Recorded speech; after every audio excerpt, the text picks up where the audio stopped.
think what's happening essentially is that the hero's myth resonates so strongly with young men. It's kind of it's a basic narrative. You descend into the underworld. You go where you least want to look. Yeah. Because you rescue your father. Yeah, yeah. Because in filth it will be found. Yeah, right. Exactly.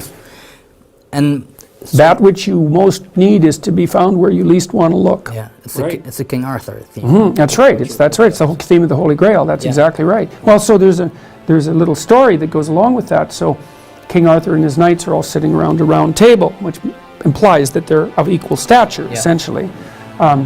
And they go off to look for the Holy Grail, which is the container of that which redeems. It's something like that.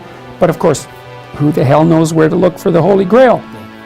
So each of the knights decides to enter the forest at the point that looks darkest to him. Right, and that's a hell of a story, because first of all, it shows that courage is the first requirement, right? Because you look for what's darkest and you go in there. That's part of, Jung developed that idea quite substantially with regards to his notion of the shadow. And I think it's also what makes this believable for people, because, the alternative is something like, well, look for happiness. And everyone thinks, well, I'd rather be happy than miserable, and like, fair enough, but there's nothing about that has any nobility.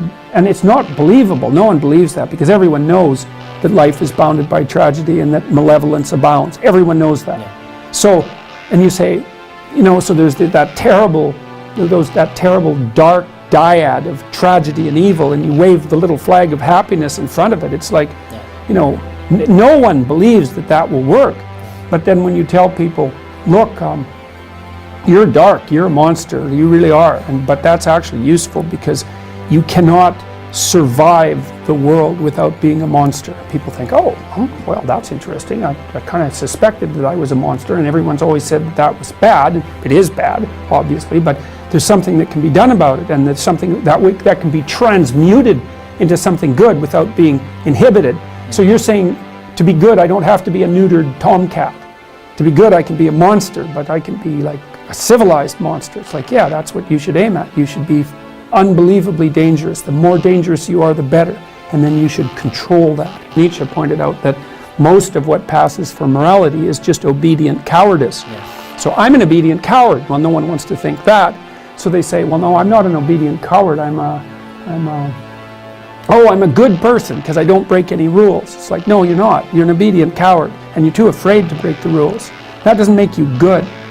It also accounts for why the dark hero, the anti-hero, is so popular in cinematic representations in particular, because people go and watch the mafia hitmen and guys like that, and they, there's a dark part of them that thinks, wow, those guys are really cool.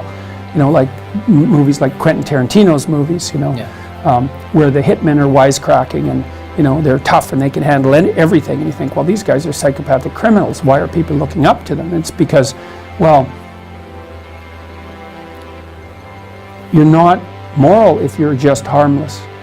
And the question is, well, what's the antidote to being harmless? And the antidote to that is to open up that doorway into the shadow. And then you could become that, right? There's that gleeful, predatory victory that's part of that. I won. Yeah. Look the fuck out. Right. But no, that's not right, because it's not good enough. It's better than losing by a lot. Yeah. Because there's nothing in a loss that's admirable. But it's not the highest form of victory.